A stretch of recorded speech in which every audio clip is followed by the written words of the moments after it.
El gabinete de Violeta Bermúdez salvó esa primera gran prueba de fuego para el gobierno de Francisco Sagasti, que fue su presentación ante el Pleno del Congreso para solicitar el voto de confianza. La votación fue bastante mayoritaria, la verdad, 111 votos a favor, 7 en contra y una abstención, y ocurrió en medio de las protestas que se han extendido al norte del Perú, en concreto a Virú, La Libertad, donde se registró el fallecimiento de un joven de 19 años, lo que hizo que las bancadas abreviaran el procedimiento retirando su lista de oradores para proceder a votar y permitir que el gabinete atendiera este conflicto social y el que se desarrolla en Ica.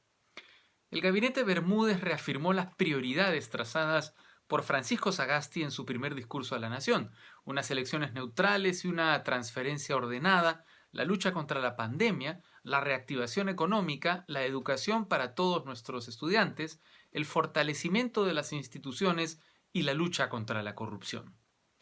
Pero no todo es auspicioso para el gobierno, porque el Consejo de Ministros se hizo con la confianza en medio de una escalada de hostilidades desde el propio Congreso, que parece haberse rearmado luego de la derrota sufrida con la caída del fugaz gobierno de facto de Manuel Merino de Lama y la asunción de Sagasti como presidente de la República.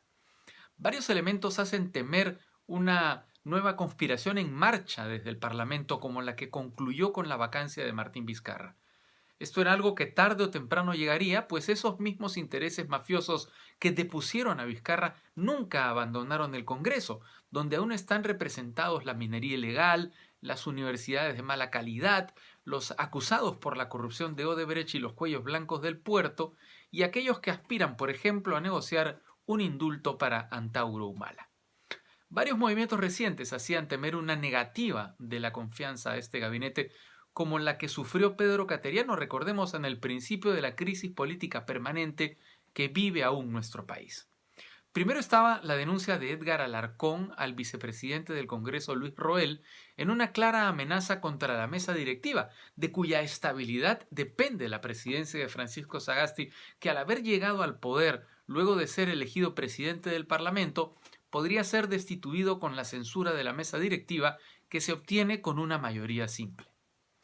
Para que prosperara la confianza fue necesaria la caída del ministro del Interior, Rubén Vargas, quien fue sometido a una repugnante campaña de mentiras que aseguraba que es hermano de un terrorista y estaba pedido por las mafias corruptas que anidan en la policía y no aceptan ni aceptarán ceder el control de las licitaciones a gerentes civiles. Pero la razón que contribuyó decisivamente a su propia caída fueron los garrafales errores del propio Vargas, como el anuncio de la detención de 70 acusados de pertenecer al Movadef, información que parecía bastante rara cuando apareció y que tuvo que ser matizada varias veces, generando enorme desconcierto y falta de confianza. Repito, ha salvado esta primera prueba del Ejecutivo, pero deberá mantenerse atento a la reorganización de los grupos golpistas tanto dentro como fuera del Parlamento, frente a los que Francisco Sagasti deberá demostrar una audacia y una firmeza que hasta ahora no ha logrado exhibir, desde el absoluto convencimiento de que no cejarán los intentos para desestabilizar su gobierno y muy probablemente intentarlo tumbar. Muchas gracias.